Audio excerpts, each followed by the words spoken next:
नमस्कार, मैं हूं आपके साथ हेमंत कुमार और आज के वीडियो में बात करेंगे चीनी की, क्योंकि पिछले 10 दिनों में चीनी की कीमतों में भारी उछाल हुआ है। आखिरकार 10 दिन पहले तक 40 रुपये प्रति किलो के हिसाब से करीब करीब बिकने वाली चीनी अब 65 रुपये के आसपास तक कैसे प्रति किलो के हिसाब से बिकने लग गई, इसको लेकर के कई चर्चाएं हैं, कई सवाल भी हैं। और सरकार अब स्थिति पर बारीकी से नज़र रख रही है। उसने ये सुनिश्चित करने के लिए कई कदम उठाए हैं। हम आज के इस वीडियो में इस पर भी बात करेंगे कि इसके पीछे की वजह क्या है कि चीनी एकदम से आसमान छूने लगी है। इसके पीछे क्या वजह है और साथ ही साथ अब सरकार इस पर क्या कर रही है कि आखिरकार चीनी के ये अनियंत्रित दाम जो है वो नियंत्रित हो पाएं और आम आदमी को राहत मिले। लेकिन सरकार के कदमों की पहले बात, क्या सरकार ने कदम उठाए क्योंकि उपभोक्ताओं के लिए चीनी की पर्याप्त उपलब्धता बनाई रखी जा सके और कीमतों को स्थिर रखा जा सके। चीनी की कीमतों में बढ़ोतरी के लिए एथेनॉल को जिम्मेदार नहीं ठहराया जा सकता है, क्योंकि हाल ही में चीनी की कीमतों में बढ़ोतरी के लिए एथेनॉल बनाने में चीनी के इस्तेमाल को जिम्मेदार ठहराया जा रहा है। असल में एथेनॉल के लिए इस्तेमाल होने वाली चीनी का हिस्सा 2022-23 में लगभग 12% से घट करके 2025-26 में लगभग 9% हो गया। इसके अलावा देश में बनने वाले जो एथेनॉल का लगभग 3/4 हिस्सा अब अनाज से, खासकर मक्के से आता है, उससे बनाया जाता है।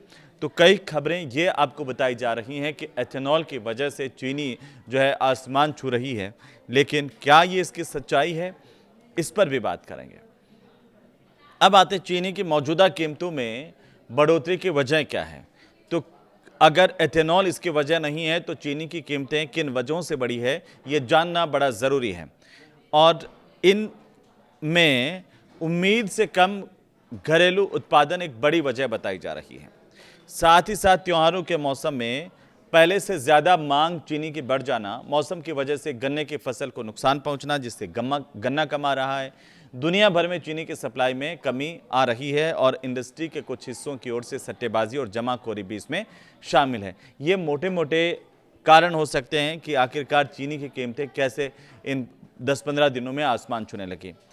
चीनी का उत्पादन जो है वो शुरुआती अनुमान से इस बार कम हो रहा है। मौजूदा सीजन की अगर हम बात करें तो चीनी का उत्पादन लगभग 306 LMT होने की उम्मीद है, जबकि गन्ना उगाने वाले राज्यों का जो शुरुआती अनुमान है वो लगभग 343 LMT का था।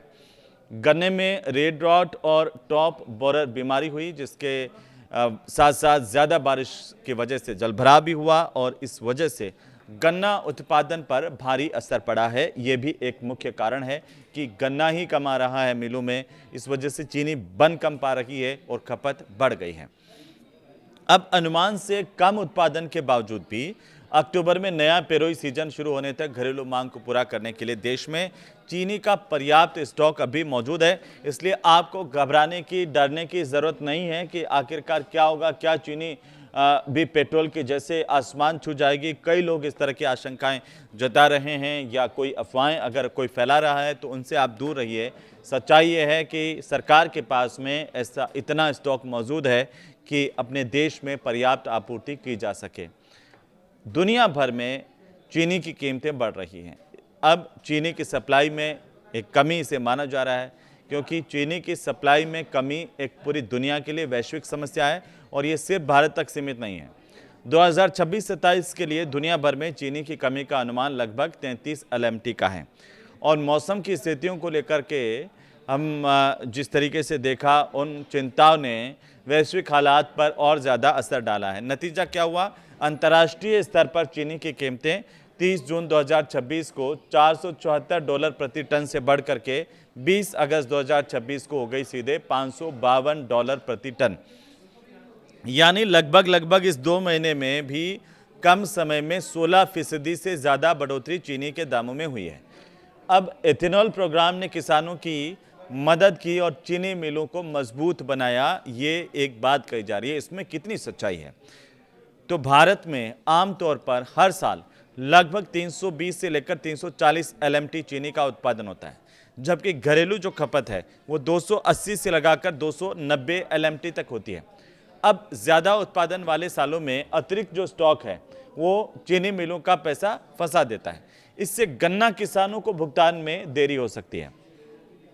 अतिरिक्त चीनी को एथेनॉल बनाने में इस्तेमाल करने से इस जो ढांचागत समस्या का हल करने में मदद मिली है, ऐसा कई विशेषज्ञों का कहना है। और चीनी मिलों की आर्थिक स्थिति बेहतर हुई है, ये एक सरकारी पक्ष है।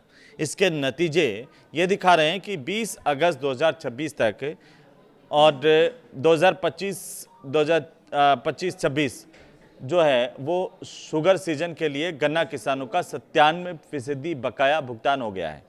चीनी मिलों की बेहतर आर्थिक स्थिति के कारण सरकारी मदद पर उनकी जो निर्भरता है वो कम हुई है। जहां 2014 और 2021 के बीच में चीनी उद्योग को लगभग हम देखें तो 14,600 करोड़ की सब्सिडी दी गई थी, वहीं 2021-22 के बाद में ऐसी कोई सब्सिडी घोषित ही नहीं की गई। लंबे समय में ग्राहकों के लिए चीनी की कीमतें काफ़ी हद तक स्थिर रही हैं। अगस्त 2024 और जुलाई 2026 के बीच में इसमें सालाना सिर्फ 3% के आसपास बढ़ोतरी हुई है। अब इसको रोकने के लिए जो बढ़ोतरी हो रही है उसके लिए क्या कदम उठाए जाने चाहिए, ये भी बहुत ज़रूरी है, क्योंकि सरकार जमाखोरी को रोकने और सप्लाई को बढ़ाने के लिए कदम उठा रही है। सरकार की तरफ से ये कहा जा रहा है कि कुछ चीनी मिलों और व्यापारियों की सट्टेबाजी जमाखोरी की वजह से भी हाल में ये कीमतें बढ़ी हैं और इसीलिए कई कदम सरकार ने उठाए हैं। मसलन 1 अगस्त से लगा करके 30 नवंबर 2026 तक देश भर में जो चीनी डीलर हैं उनके लिए 400 टन की स्टॉक लिमिट सरकार ने लगा दी है। 1 सितंबर से लेकर के थोक ग्राहकों को 15 दिन की खपत से ज़्यादा चीनी का स्टॉक करने की अनुमति नहीं होगी।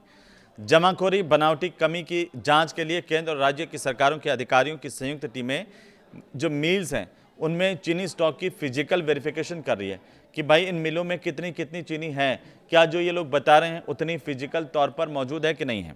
तो ये मॉनिटरिंग जो है वो बढ़ गई है। एहतियात के तौर पर सरकार ने जो घरेलू उपलब्धता है उसको और ज़्यादा बढ़ाने के लिए 10 LMT कच्ची चीनी के ड्यूटी फ्री आयात की अनुमति दी है और सरकार की तरफ से ये बड़ा फैसला इस चीनी को लेकर के माना जा रहा है। राज्यों और चीनी मिलों को 15 अक्टूबर 2026 से पेराई शुरू करने की सलाह दी गई है। इससे अक्टूबर में चीनी का जो उत्पादन है वो सामान्य 3-4 LMT से बढ़कर के 10 LMT से ज़्यादा होने की उम्मीद है। इससे त्योहारों के मौसम में उपलब्धता और ज़्यादा बेहतर हो सकेगी। अब सरकार उपभोक्ताओं और गन्ना किसानों दोनों के हित की रक्षा को लेकर के सरकार कह रही है कि हम प्रतिबद्ध हैं और सरकारी स्तर पर यह कहा गया कि वो चीनी के स्टॉक, कीमतें और बाजार के तौर तरीकों पर बारीकी से नजर रखना जारी रखेगी। जमाखोरी और कीमतों में बेवजह जो बढ़ोतरी हो रही है उसके लिए सभी जरूरी कदम उठाएगी। साथ ही किसानों को बकाया राशि का समय पर भुगतान भी सरकार सुनिश्चित करेगी। इस तरह का दावा सरकार की तरफ से किया गया है। तो जो भी अगर कोई अफवाहें चीनी को लेकर के फैला रहा है उनसे आप दूर रहिए और साथ ही साथ सरकार की नज़र में संज्ञान में सरकार करे कि हमारे है तो हमने जो जरूरी कदम उठाए जाने चाहिए थे चीनी के मार्केट को नियंत्रित करने को लेकर के, इसकी कीमतों के नियंत्रण को लेकर के वो हम कर चुके हैं और इससे आने वाले दिनों में किसी तरह की परेशानी उपभोक्ताओं को, खासतौर पर आम जनता को चीनी को लेकर के नहीं आने वाली है। ये वीडियो आपको कैसा लगा हमें ज़रूर बताइए, कमेंट कीजिए और इसे ज़्यादा से ज़्यादा लोगों तक शेयर कीजिए ताकि चीनी को लेकर के जो एथेनॉल वाली भ्रांति बनी हुई है वो दूर हो सके। नमस्कार।